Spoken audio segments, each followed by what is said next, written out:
अटूट विश्वास चाहिए। हर व्यक्ति का जो द्वार खोलना है, अपने जीवन का जो द्वार खोलना है, तो विश्वास चाहिए। विश्वास के बिना हर व्यक्ति कुछ काम नहीं कर सकता है। इसलिए ही तो शास्त्रकार भगवंत कहते हैं हर द्वार खुल सकता है, लेकिन अटूट विश्वास चाहिए। हर कार्य बन सकता है, कार्य सब कुछ बन सकता है, झूठ प्रयास चाहिए। प्रयास के बिना कार्य नहीं कर सकते आप। प्रयास के बिना कार्य कोई व्यक्ति नहीं कर सकता। इस दुनिया में कोई भी कार्य असंभव नहीं है। इस दुनिया में कोई भी कार्य असंभव नहीं है कि दिल में दृढ़ संकल्प और सम्यक पुरुषार्थ चाहिए। जिस व्यक्ति के दिल में दृढ़ संकल्प है, जिस व्यक्ति के दिल में संकल्प है, जिस व्यक्ति के दिल में सम्यक पुरुषार्थ है, सम्यक यानी अच्छी मेहनत, ईमानदारी की मेहनत, जिस व्यक्ति को सच्चा सम्यक पुरुषार्थ है, वो ही व्यक्ति अपने जिन शासन में अपने आत्मा का कल्याण कर सकता है। जिन शासन के ऊपर, अपने धर्म के ऊपर जो श्रद्धा नहीं है, तो व्यक्ति के आत्मा का कल्याण नहीं होने वाला है। तो अपन लोग अभी तत्वार्थ की शुरुआत करते हैं। पहले तो मैंने एक दोहा बताया। तत्वार्थ सूत्र में मनुष्य मन एवं मनुष्याणाम कर्मणि बंध मोक्ष।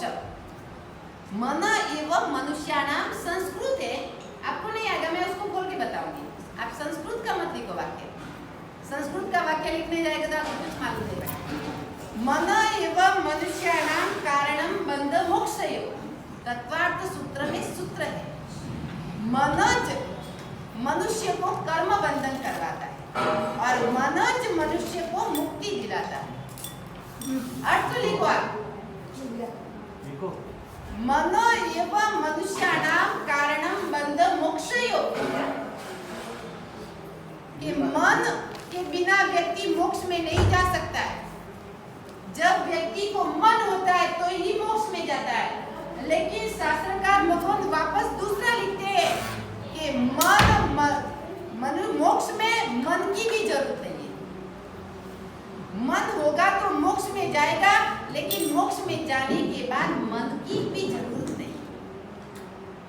इसलिए मन ही कर्म बंधन करवाता है और मन ही मोक्ष की सीढ़ी मुक्ति तक पहुंचाने वाला है। तो मन है।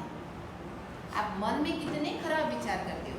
अभी मनुष्य भोग मिला, तो ये मनुष्य भोग मिलने के बाद क्या करना, उसका उपयोग कैसे करना, किस प्रकार करना, वो मन में हर व्यक्ति अच्छा खराब विचार कर सकता है। मन हर व्यक्ति को मिला है। असन्नी पंचेंद्रिय है, सन्नी पंचेंद्रिय। असन्नी पंचेंद्रियों को मन नहीं होता है, वो समूसीम जीव होते हैं। जब बारिश आती है, जब बारिश में समूसीम जीव पैदा होते हैं, वो असन्नी मनुष्य। और अपन लोग क्या है, सन्नी मनुष्य। अपना मन है, वो मन बिना का है। 9 प्राण उनको है, अपने को 10 प्राण। 10 प्राण है, इसलिए मन एक ज्यादा है। तो मन से व्यक्ति ज्ञान का उपयोग कर सकता है। ज्ञान का उपयोग मन के बिना कोई व्यक्ति नहीं कर सकता।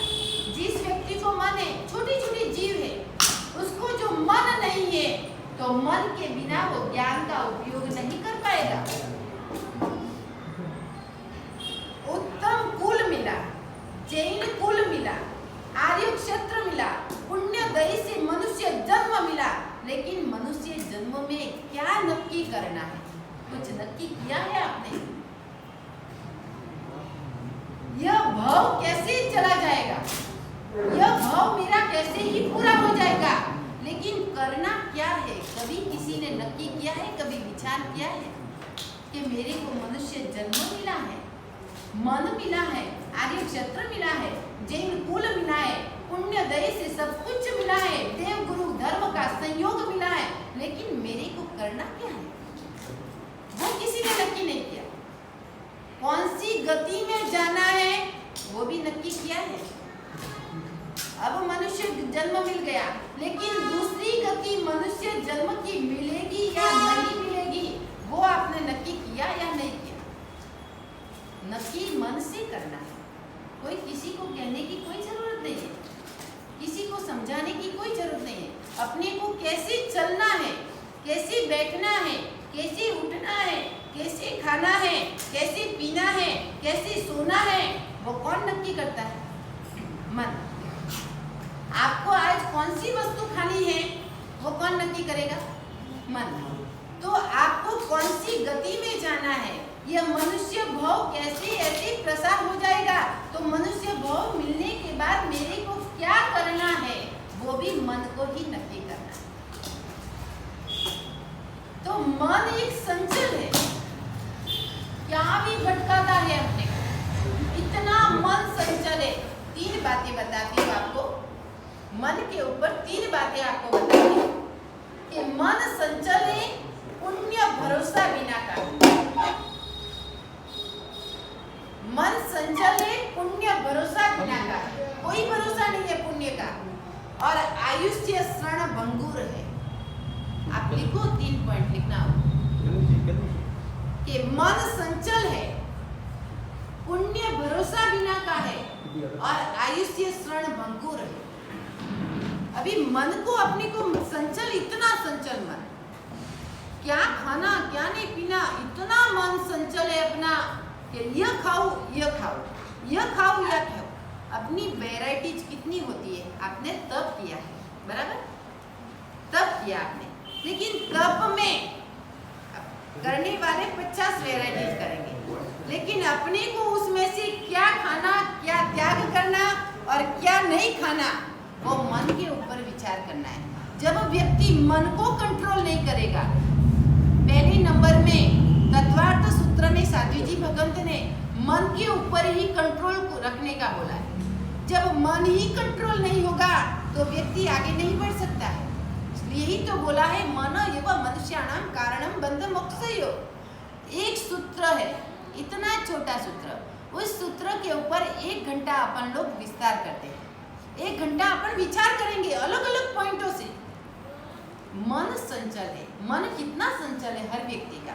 आपको सामयिक करना है, प्रतिक्रमण करना है, व्याख्यान सुनने के लिए आना है, लेकिन आपको किसी का फोन आ गया, किसी का फोन आ गया कि भाई आप व्याख्यान टाइम हम लोग आ रहे हैं, लेकिन आपने मन को कंट्रोल नहीं किया। पहले जिनवाणी के ऊपर महत्व दो। नहीं आप 1 घंटे के बाद आएगा आना, मैं जिनवाणी का श्रवण करने के लिए जा रहा हूँ। आप 1 घंटे के बाद आना, वो तो 1 घंटे के बाद भी मिल जाएंगे, लेकिन ये जिनवाणी मिली हुई आज की जिनवाणी, वो शब्द दोबारा आपको सुनने के लिए नहीं मिलेगा। आज ये शब्द है तो कल दूसरा शब्द आएगा, वो का वो शब्द आपको सुनने के लिए मिलने वाला नहीं है। तो उन जिनवाणी की कितनी कीमत है। तो भरत चक्रवर्ती भी जब सखंड साधना करने के लिए जा रहे थे, तो 3 वदामणि भरत चक्रवर्ती को एक साथ में आए। पहले नंबर में ऋषभदेव भगवान को केवल ज्ञान की प्राप्ति, दूसरे नंबर में पुत्र जन्म की प्राप्ति, तीसरे नंबर में स्त्री आयुषशाला में शक्र रत्न की प्राप्ति। तीनों एक साथ में वदामणि। अभी क्या करना है? मन के ऊपर कंट्रोल करना है, मन को विचार करना है। आपको भी जो ऐसी कोई भी कभी भी ऐसा पॉइंट आपके आगे आ जाए तो आपको विचार करना कि मेरे को क्या करना है। अब भरत चक्रवर्ती विचार कर रहे हैं, स्त्री रत्न की शक्र रत्न की प्राप्ति तो हो जाएगी, पुत्र रत्न की प्राप्ति संसार को बढ़ाने वाली है, मेरे को करना है, जाना है। तो प्रभु ऋषभदेव की केवल ज्ञान की जन्म उचामणि के उजमणि के उधर जाना है। बस केवल ज्ञान महोत्सव बार बार दोबारा नहीं आ सकता। पुत्र जन्म की प्राप्ति हो सकती है, चक्र रत्न की प्राप्ति हो सकती है, लेकिन ऋषभदेव भगवान को केवल ज्ञान की प्राप्ति का महोत्सव दोबारा नहीं आए। केवल ज्ञान एक बार होता है, केवल ज्ञान का महोत्सव एक बार होता है। लेकिन आप होते तो क्या करते? पहले संसार को महत्व देते, धर्म के स्थान को महत्व नहीं देते। वो चक्रवर्ती, कितनी सेना, कितना धन भंडार, फिर भी उन्होंने उन्होंने अपने धर्म के ऊपर ध्यान दिया, अपने मनुष्य लोक में अपने मन में विचार किया है, मन में विचार किया कि मेरे को क्या करना है, क्या नक्की करना है और क्या नहीं करना है, वो मन को ही विचार करना है। अपन लोग दूसरों के ऊपर छोड़ देते हैं। आप बोलो तो मैं उपवास करूं, आप बोलो तो मैं ऐसा करूं, आप बोलो तो मैं वहां जाऊं, लेकिन मन में नक्की नहीं करते। कंपल्सरी दृढ़ विश्वास सम्यक ज्ञान अपने को है तो अपने को मन में ही दृढ़ करना, करना तो करना ही, उपवास करना तो करना ही है। जिस लोगों ने मन मक्कम करके जो उपवास किया उसका हो गया, और जिन लोगों ने नहीं किया, खाना खाया, वो खाते खाते वैसे ही बैठ गए, नहीं नहीं अभी नहीं करना, बाद में करेंगे। अरे बाद में नहीं, संकल्प, दृढ़ संकल्प, यानी कि सतत लगन अपने को अंदर आत्मा में होनी चाहिए कि ये करना तो करना ही है। धर्म के बारे में संसार में जो माता पिता बोले कि नहीं जाना तो नहीं जाना, नहीं जाना, उनकी आज्ञा का भंग भी नहीं करना। लेकिन धर्म एक चीज ऐसी है कि धर्म में भी आप एक संसार की बातों को लेके चलेंगे तो धर्म आपके हृदय में नहीं होगा। आज मेरा मन थोड़ा शरीर ढीला है, थोड़ा पैर हाथ दर्द कर रहे, सिर दर्द कर रहा, आज उपवास नहीं करूं, कल करूंगी। अरे कल भी वैसा का वैसा प्रॉब्लम, फिर कल करूंगी, तीनों दिन प्रॉब्लम वो की वो है। लेकिन आपने जो मन मक्कम किया कि मेरे को आइंबिल करना तो करना ही है, चाहे वॉमिट हो, चाहे कुछ भी हो, शरीर में कितनी भी बीमारी हो, लेकिन करना तो करना ही है। जो व्यक्ति दृढ़ संकल्प करता है, जो संकल्प जिसने अंतर आत्मा में किया, उसका बेड़ा पार। जैसे कि एक समुद्र में रत्न होते, रत्न कहाँ मिलते? समुद्र में नीचे। सब व्यक्ति को ऐसा लगा कि एक समुद्र में रत्न मिलता है, तो कोई अधीरा व्यक्ति होगा बेचारा, मैं समुद्र में से रत्न को प्राप्त करता हूँ, समुद्र को खाली करूंगा। संकल्प लिया, दृढ़ संकल्प किया, समुद्र में से रत्न को प्राप्त किए बिना इधर से मैं नहीं जाऊंगा। व्यक्ति एक डोल लेके पानी बाहर डाल रहा है, पानी बाहर डाल रहा है, समुद्र कभी खाली होगा? लेकिन विश्वास है उनको, जिस व्यक्ति को अटूट विश्वास है उसका कार्य असंभव कभी नहीं होता, उसका कार्य संभव होता है। लेकिन विश्वास अंतर आत्मा में चाहिए। मन में जो विश्वास ही नहीं है तो आप कुछ भी नहीं कर सकते हैं। विश्वास के बिना आत्मा में अधूरा, जीवन अधूरा है, आत्मा अपनी अधूरी है। कोई एक भी कार्य, एक भी धर्म क्रिया आप नहीं कर पाएंगे। वो समुद्र में से 1 वर्ष, 2 वर्ष, 4 वर्ष, 10 वर्ष, 12 वर्ष पानी डाल रहा है अंदर, अरे मिलेगा मिलेगा, रत्न ने अवश्य में मिलेगा। कई लोग उनको पागल समझने लगे, अरे कि तू पागल तो नहीं हुआ, इतना समुद्र में से पानी कब खाली करेगा तू? अरे होगा होगा, आप विश्वास रखो। विश्वास होता है तो हर व्यक्ति का कार्य सफल होता है। लेकिन विश्वास ही नहीं है, श्रद्धा ही नहीं है धर्म के ऊपर, तो कार्य सफल कहाँ से होगा? आप तो थोड़ा बहुत करते हो, फिर देखते हैं कि अरे मेरा कुछ हुआ तो नहीं, जाने दो धर्म को। धर्म में कठिनाई भी आ सकती है, धर्म में कोई प्रकार का विघ्न भी आ सकता है। विघ्न आया, कठिनाई आई, फिर लेकिन आपने पुरुषार्थ करना बंद कर दिया। वो प्रभु अपनी कठिनाई परीक्षा करता है कि वो परीक्षा में कितना पास होता है, परीक्षा में उसका रिजल्ट कैसे आता है, वो अपनी परीक्षा करता है। 12 वर्ष तक उन्होंने पानी निकाला। एक दिन समुद्र के देवते वो प्रसन्न हो गए, अरे इतनी कड़ी मेहनत कर रहा है बेचारा, 12 वर्ष तक इधर ही बैठा है, पानी निकाल रहा है, कितना विश्वास है अटूट इसको। बोल बोल तेरे को क्या चाहिए? समुद्र के रत्न, चल मेरा हाथ पकड़। समुद्र में नीचे लेके गया और रत्न उनको प्राप्त हुआ और वह घर पे आए। तो अटूट विश्वास हर व्यक्ति को होना चाहिए। मैंने दोहा बोला, उसमें भी शायरी, उसमें भी लिखा है कि कार्य असंभव कभी नहीं हो सकता जो विश्वास हो तो, और विश्वास नहीं है तो किसी का कार्य सफल नहीं होता। हर व्यक्ति को विश्वास रखना बहुत जरूरी है। पहले नंबर में संसार में जितना विश्वास रखते हो उतने उनसे ज्यादा आप धर्म के ऊपर विश्वास रखो, अपनी आत्मा के ऊपर विश्वास रखो। यह होना ही चाहिए, ये होगा, अवश्य में होगा।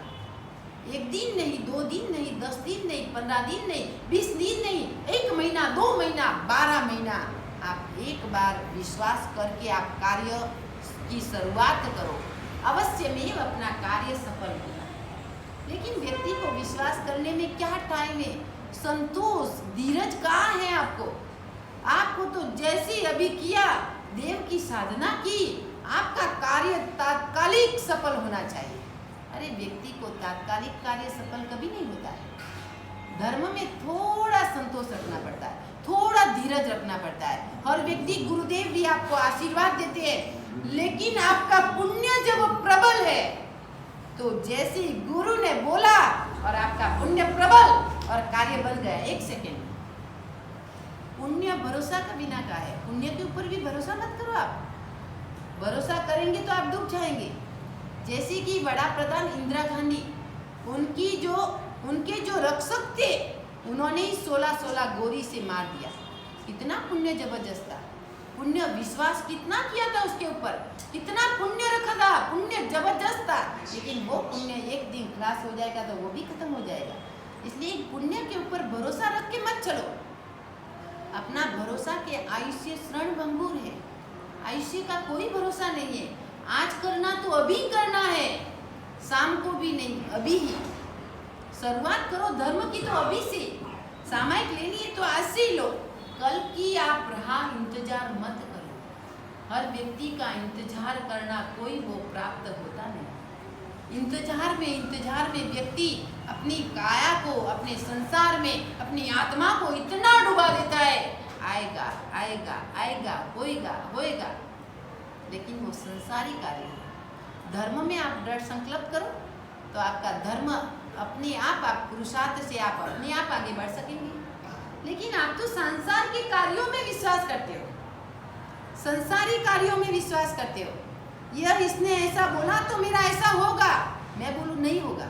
आपका कर्मोदय प्रबल है, आपने कर्म पुण्य प्रबल है, तो आपको कोई भी बोलो कि तुम मर जाएगा, तेरा ऐसा हो जाएगा, तेरा यह खराब होगा, नहीं होगा। क्यों होगा? पुण्य प्रबल है, आयुष्य बलवान है, कोई होने वाला नहीं। कौन ऐसा सती है कि कौन ऐसा केवल ज्ञानी है, वो बोलेगा तो सही होगा, कोई किसी का होने वाला नहीं। मुंह से बोलना है तो अच्छा ही बोलना है, खराब बोलने वाले का ही खराब होता है। यह नियम, यह पॉइंट आपके दिल में, आत्मा में बसा लो। मैं किसी का खराब बोलूंगा तो खराब मेरा ही होगा, दूसरों को कुछ होने वाला नहीं है। दूसरों का काम तो जैसे चलता होगा वैसे चलने वाले ही है, वो व्यक्ति तो जैसे करेगा वो करने वाले ही है। लेकिन खराब बोलेंगे तो अपना ही खराब होगा। बोलते टाइम लाख बार आप विचार करना, मैं दूसरों के लिए क्या बोल रहा हूँ। खराब बोलना तो अपनी आत्मा के लिए बोलो, मैं ऐसा हूँ, मैं दोषित हूँ, मेरे में दोष भरे हुए, मेरे में अवगुण है, मैं सबके लिए खराब हूँ, मैं ही खराब हूँ, दूसरे सब अच्छे हैं। तो आपको अच्छा है। आप अपनी स्व आत्मा को दोष देंगे, अपनी आत्मा को अवगुणी समझेंगे, अपनी आत्मा को दोषित समझेंगे, तो वो दोष अपनी आत्मा में से निकल जाएगा, एक दिन आपका अच्छा हो जाएगा। क्योंकि दूसरों का आपने भला किया, दूसरों का कभी बुरा ही नहीं किया, फिर भी आपका बुरा हो जाता है तो आप समझो कर्मोदय, कर्म के अनुसार। पूर्व भव में मैंने जबरदस्त कोई निकाचित कर्म बांधे होंगे, इसलिए मेरा कर्म उदय में आया। तो उन मन को स्थिर करने के लिए शास्त्रकार भगवंत कहते हैं कि प्रसन्न रहो।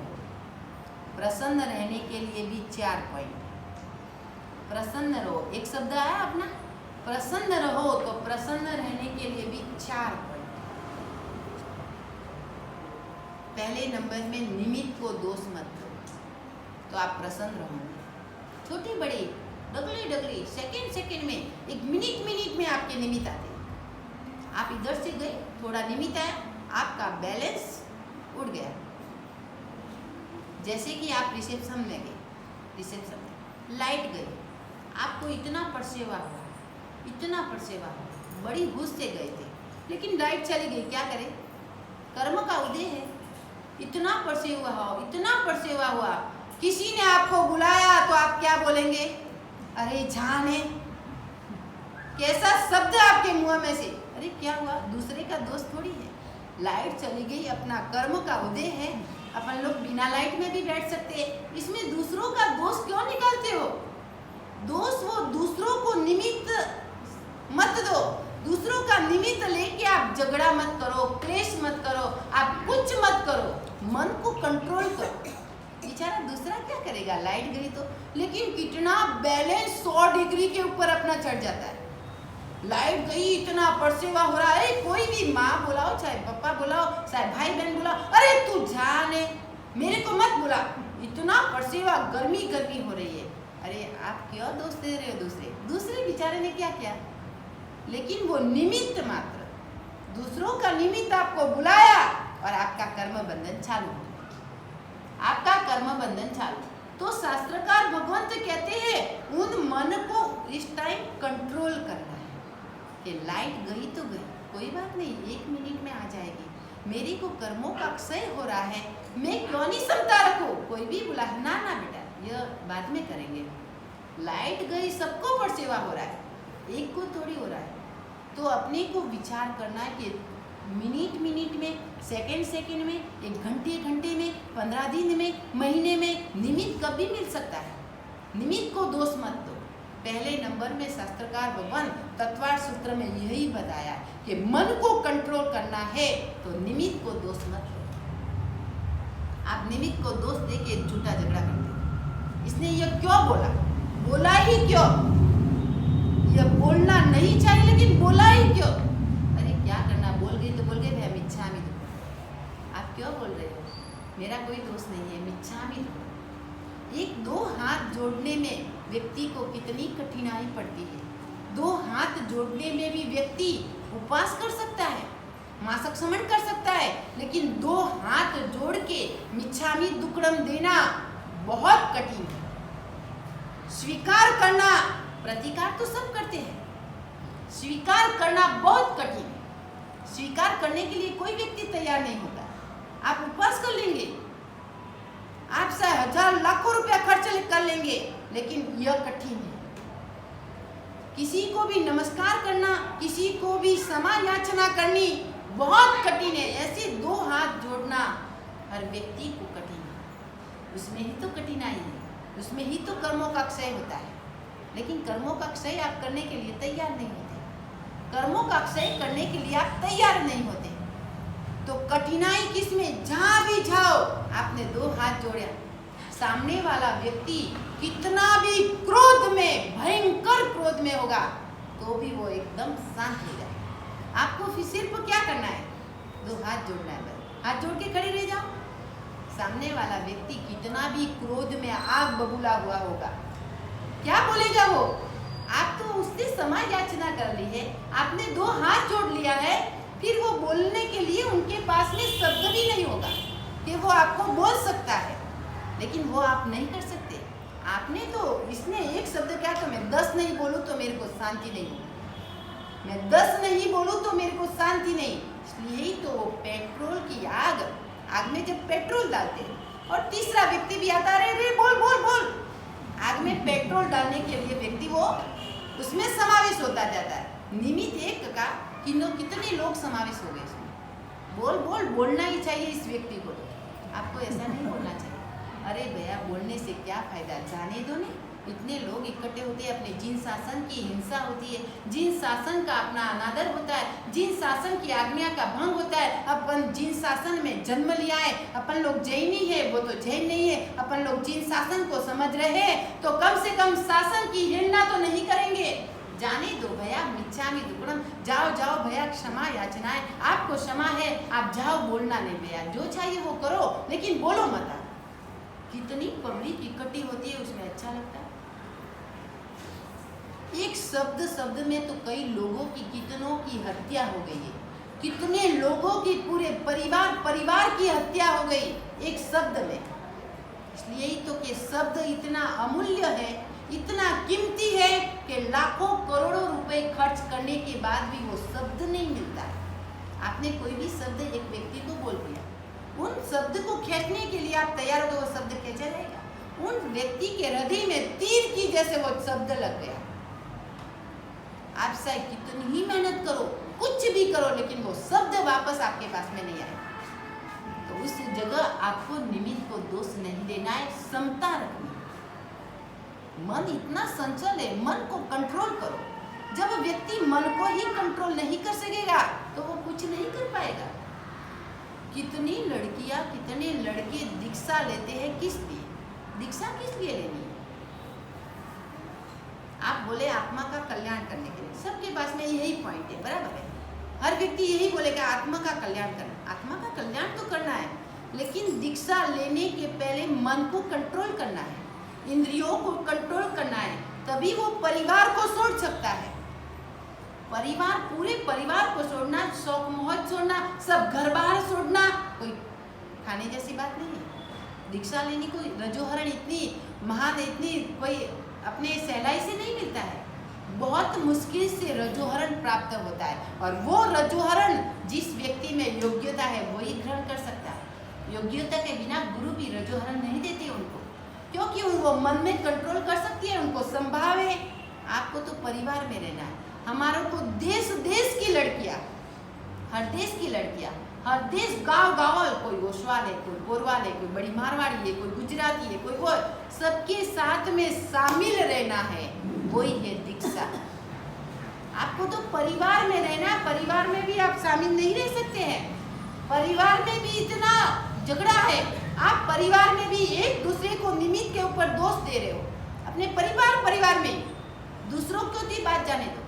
परिवार में भी अपनी पत्नी है, अपनी माँ है, अपनी बेटी है, अपना बेटा है, अपना भाई है, उसने जो एक गलती की तो आप उसको पकड़ लेते हैं। लेकिन परिवार को एक नंदनवन बनाना है। नंदनवन में कितनी खुशबूदार, कितने पौधे लगे हुए, कितने गुलाब के फूल, कितने मोगरे के फूल, इतनी खुशबू खुशबू खुशबू। तो घर में एक खुशबू आनी चाहिए, परिवार में एक खुशबू रहेगी तो आप धर्म क्रिया कितनी भी करेंगे, साधना आपकी सफल होगी। जब परिवार में ही शांति नहीं है, परिवार में ही जब क्लेश है, तो आप साधना करने लग जाओगे, साधना में ज्वाइंट हो जाएंगे, लेकिन आपका मन विचारों से भरा हुआ होगा। अरे क्या करें, घर में जाएंगे तो वापस ऐसा, घर में जाएंगे तो झगड़ा, घर से बाहर निकलूँ तो थोड़ी शांति, लेकिन घर में गया तो वापस होगा। इसलिए उन परिवार को कंट्रोल में कैसे रखना, अपने मन को कंट्रोल में रखेंगे तो परिवार भी अपना एक सुधर जाएगा। पहले नंबर में मन ही कर्मों का बंधन कराता है। पहले नंबर में मन ही कर्मों का बंधन, इसलिए ही तो पहले नंबर में मन है, वो मनुष्याणाम कर्मणि बंध मोक्षयो, इसलिए ही तो पहले यह सूत्र दिया है।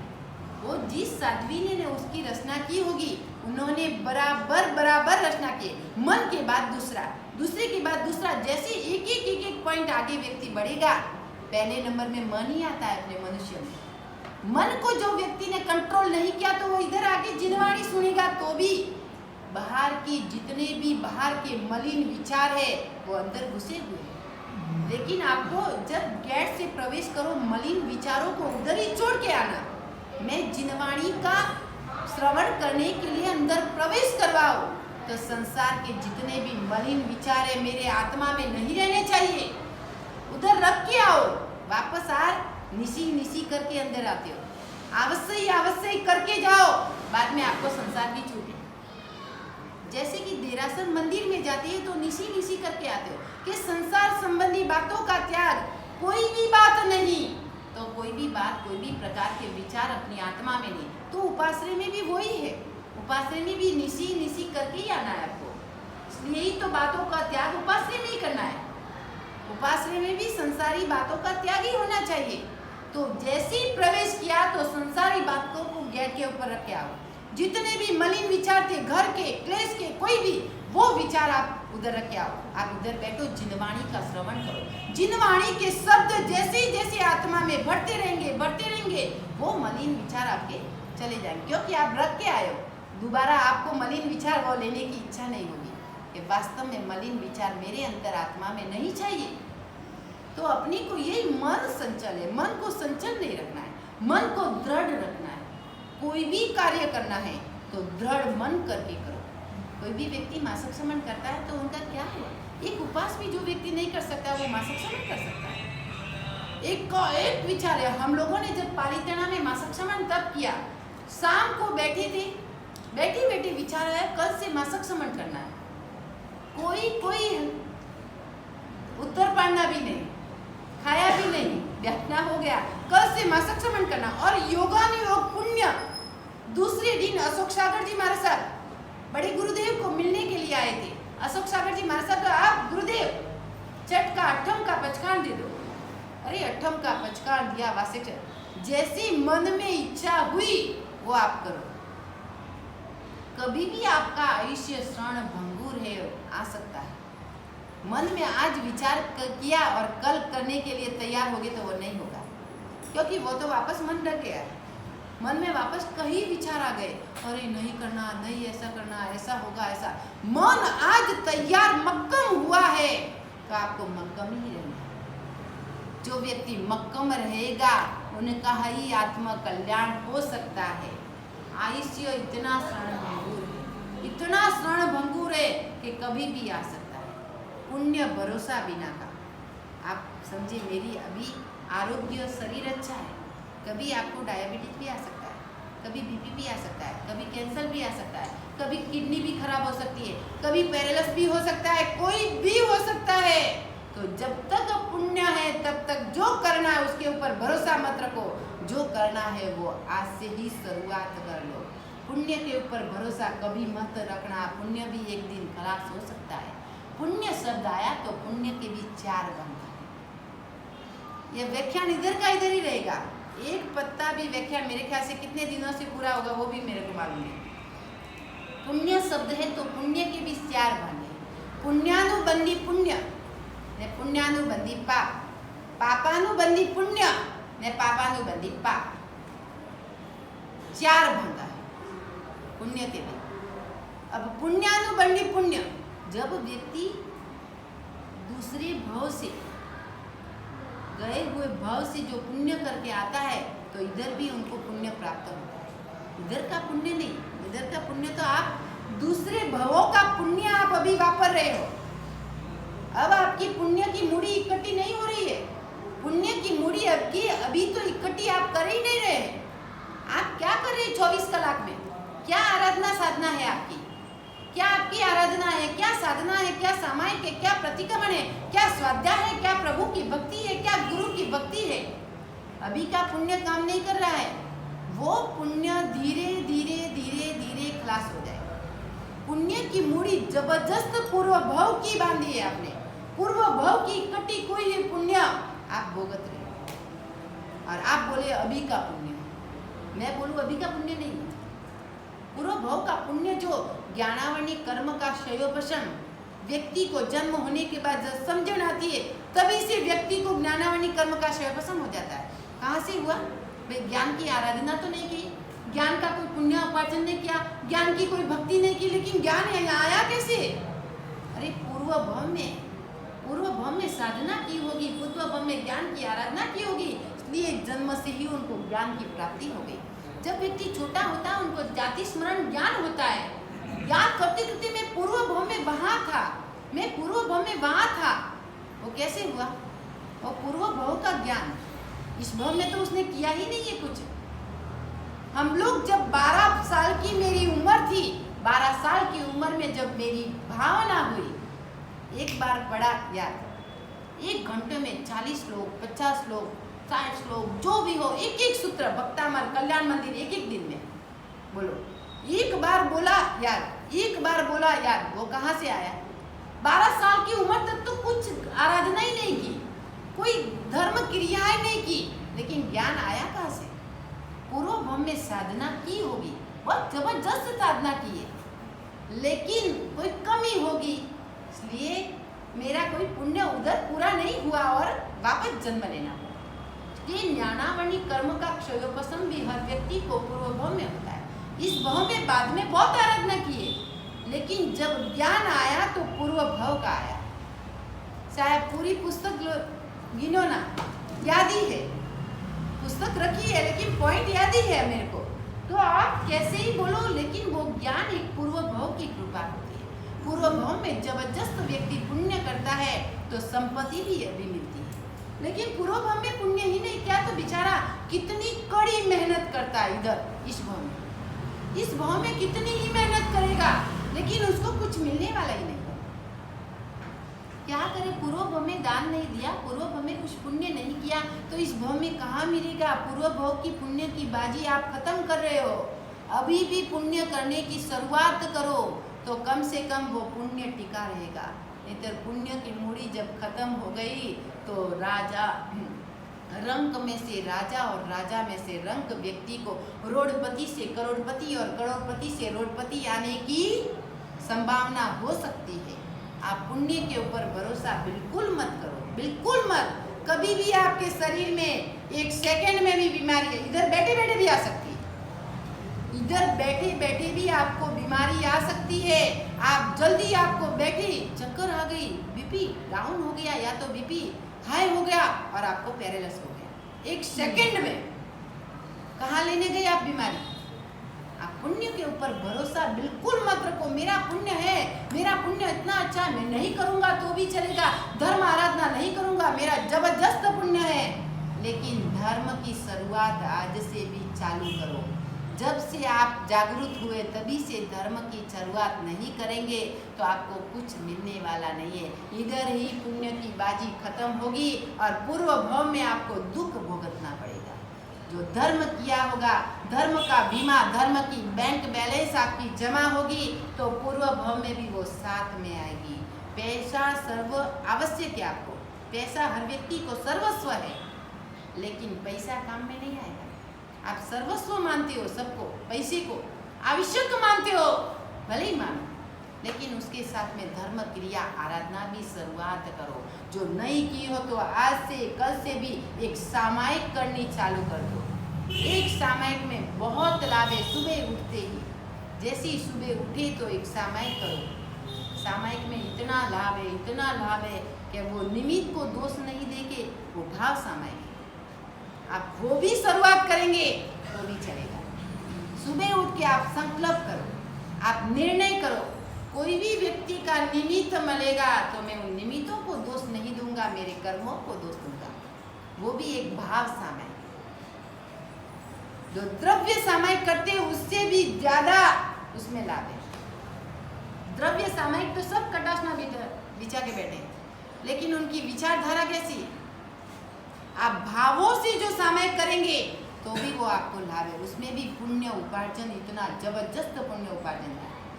जैसे कि संप्रति राजा पुण्यानुबंधी पुण्य भिखारी थे, भिखारी घर घर भिक्षा मांग रहे थे, घर घर लेने के लिए फिरते थे। एक बार गुरुदेव गोचरी के लिए आए, गुरुदेव को लाड़ू भराया। भिखारी ने देखा, अरे अरे मेरा कितना पुण्य कम है, कितना पुण्य कम है। मैं घर घर भिक्षा मांगता हूँ तो भी मेरे को एक भी टुकड़ा देने के लिए कोई व्यक्ति तैयार नहीं, धक्का मार के बाहर निकाल रहे। ये कितने पुण्यशाली व्यक्ति है। उनको बोल रहे लो लो, तो भी बोल रहे नहीं चाहिए, नहीं चाहिए। गुरुदेव के पीछे पीछे गया भिखारी, गुरुदेव लाडू खाने को दो, बहुत भूखे मर रहा हूँ, मेरे को भूख लगी है, बहुत कड़ी भूख। गुरुदेव बोले वो भिक्षा, पात्रे में आई हुई भिक्षा किसी भी व्यक्ति को नहीं बता सकते। आप साथ में आएंगे तो भिक्षा देख सकते हैं हमारी गोचरी, लेकिन इधर आके हम लोगों ने जब क्रिया की आपको गोचरी देखना मना। अरे पहले तो ये रजोवरण धारण करना पड़ेगा, पहले कपड़ा पहनना पड़ेगा। जो हमारी गोचरी खानी है तो पहले कपड़ा पहनना पड़ेगा। अरे खाने के लिए बेचारा भूखे मर रहा है, क्या हुआ इस कपड़े में। कोई जीन शासन को समझता नहीं, कोई धर्म को समझता नहीं, कोई नौकार मंत्र को समझता नहीं है, लेकिन मन कितना कंट्रोल किया उन्होंने। कपड़े दे दो भाई, कपड़े पहनने के लिए तैयार हो, रजोहरण दे दो तैयार हो, और उनको कपड़ा पहनाया, दीक्षा दी। दीक्षा लेने के बाद जितना खाना उतना खा दो। इतना पेट कई दिनों से बेचारा भूखा था, इतना खाया पेट भर के कि शाम को शूल रोग पैदा हो गया पेट में शूल रोग पैदा हो गया।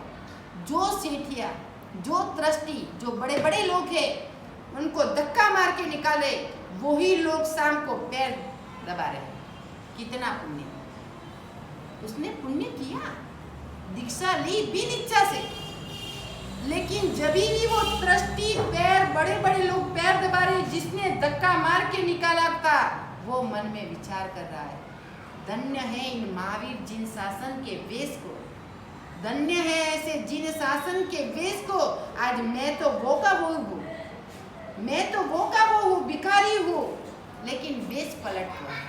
इन वेश की वफादारी है, इनकी वेश की वफादारी जैसे धन्य धन्य है।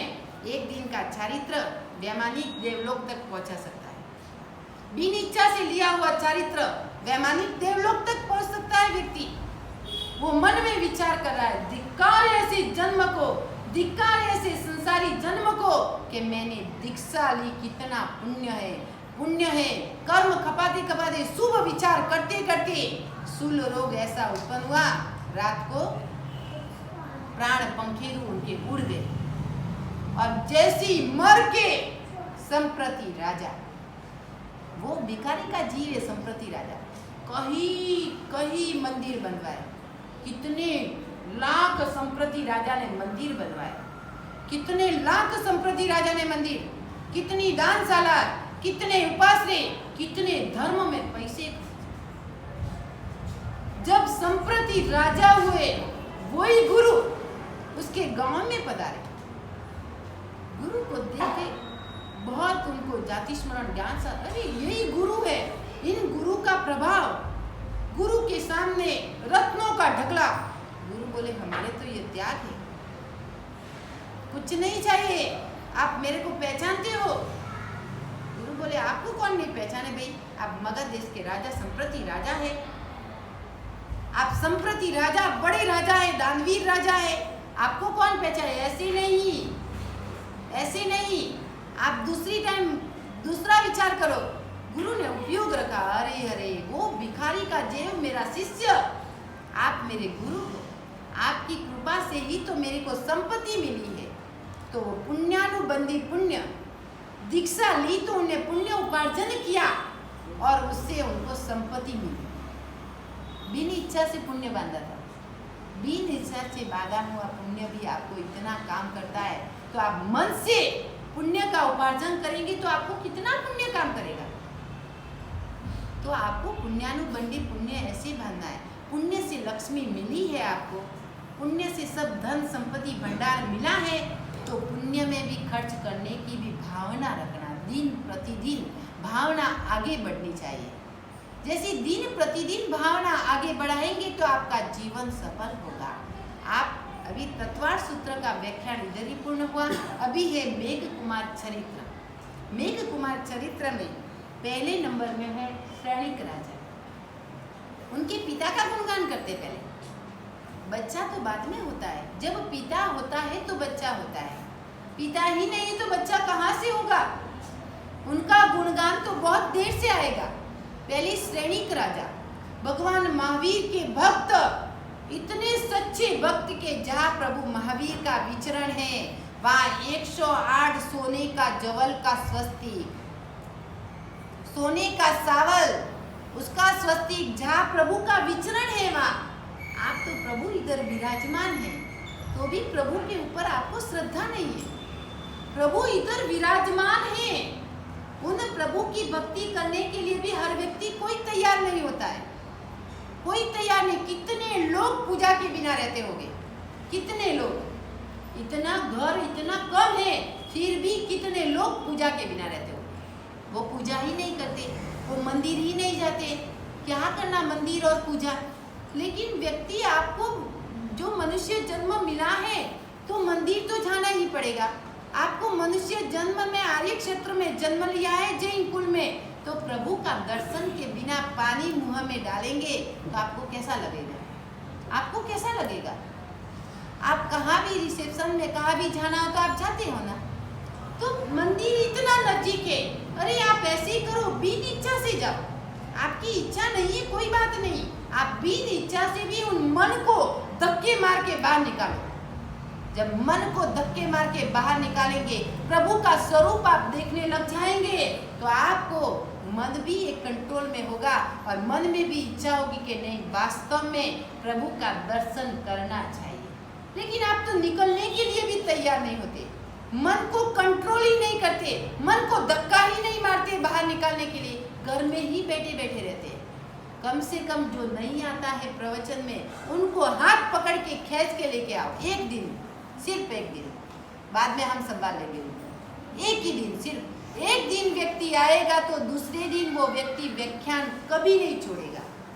उनको मन में ही लगेगा कि नहीं, वास्तव में जिनवाणी सुनना चाहिए। एक दिन आपका काम है, दूसरा दिन मेरा काम। एक दिन आप पकड़ पकड़ के लेके आओ जो घर में बैठे हैं उनको, आधा घंटा, 10 मिनट, 15 मिनट, भले 5 मिनट, एक शब्द भी वो सुनेगा तो भी उनको लगेगा कि वास्तव में जिनवाणी का चमत्कार कितना महान है। घर में बैठने मत दो उनको।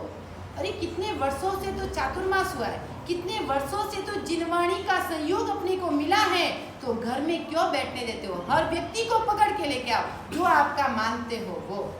आपका जो व्यक्ति माने ना, उन व्यक्ति को बोलो, आप समझा के लेकर आओ। अरे भैया एक बार तो आप 10 मिनट बैठना, तू 10 मिनट ही फक्त बैठना इधर, बाद में तू चले जाना, तेरे को काम हो तो। 10 मिनट के लिए आप पकड़ के लेके आओ।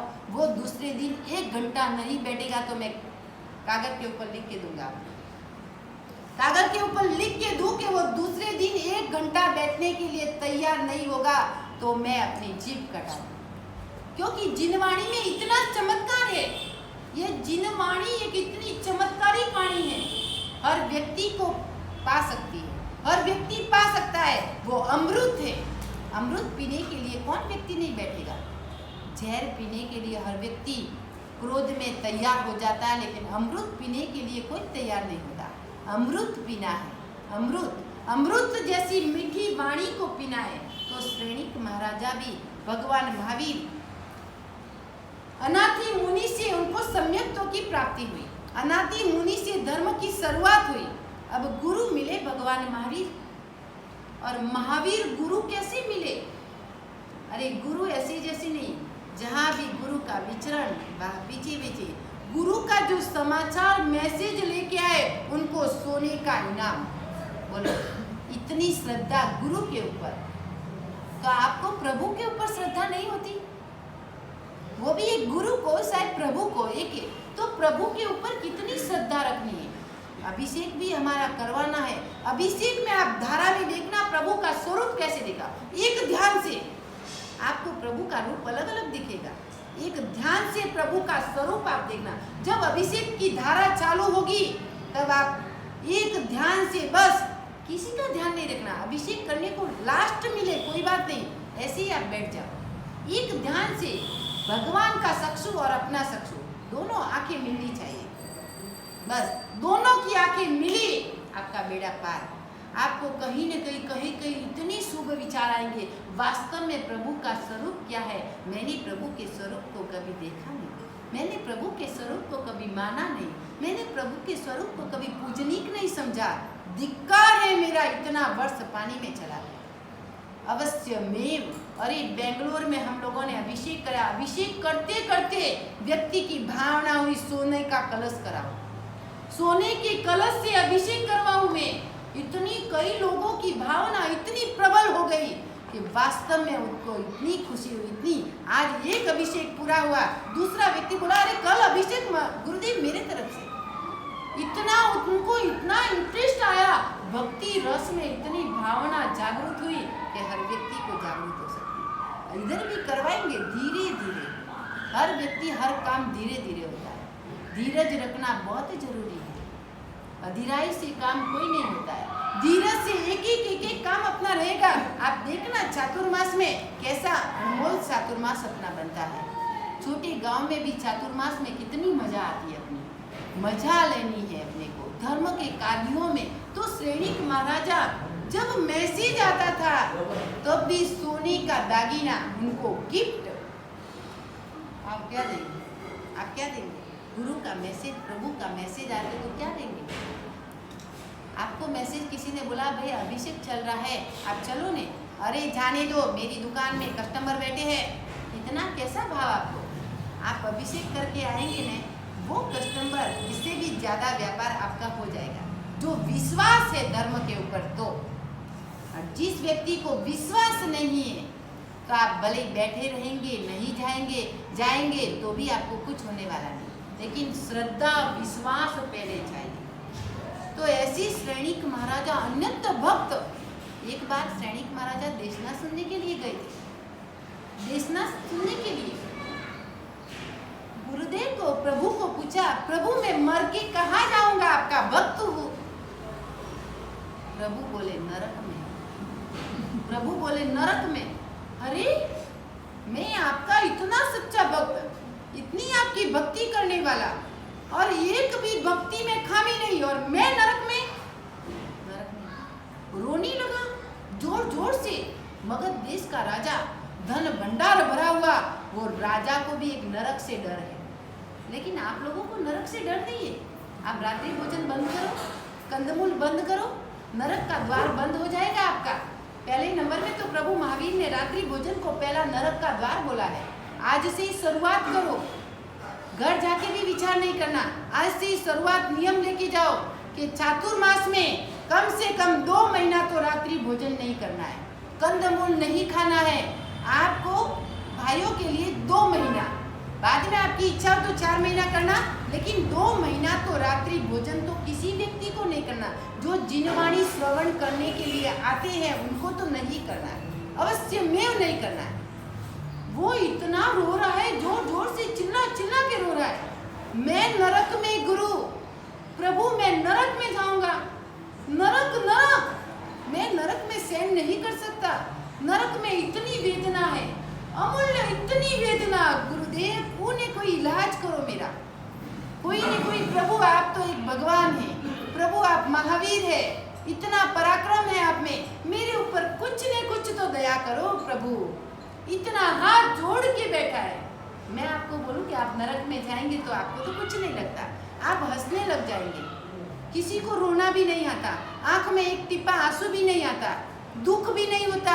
अरे मैं कंदमूल खा रहा हूँ, कंदमूल खाते खाते विचार करना, जीवों का पिंड, मांस का पिंड खा रहा हूँ, अभी तो मैं मजा ले रहा हूँ, लेकिन नरक में मेरी क्या हालत होगी। कोई सुनने वाला नहीं, तेरा भाई सुनने वाला नहीं, तेरा बाप सुनने वाला नहीं, तेरी माँ सुनने वाला नहीं, तेरा बहन भाई बच्चा कोई सुनने वाला नहीं, तेरी पत्नी जो प्रेम से प्यारी जो पत्नी है वो भी साथ देने के लिए कोई तैयार नहीं। कर्म आपने बांधा है, आप लोगों ने कर्म का निकाचित कर्म बांधा है तो आपको ही भुगतना पड़ेगा। दुख होना चाहिए खाते खाते, आंख में आंसू आना चाहिए। मौस का पिंड, एक में जैन कुल में जन्मा हुआ बच्चा, एक मौस का पिंड में हाथ में ले रहा हूँ, हाथ दूधने चाहिए, अनुबंध नहीं होना चाहिए, पाप का अनुबंध। पाप व्यक्ति करता है लेकिन पाप का अनुबंध हुआ तो गए गांव से आप, वो अनुबंध, वो कर्म का बंद हो गया। वो कर्म आप लाख रुपया दान में देंगे तो भी वो कर्म आपका नहीं छूटेगा। लाख रुपया दान में दे देंगे आप तो भी आपका कर्म नहीं छूटेगा। कर्म बंधन किया तो कर्म भुगतना ही पड़ेगा।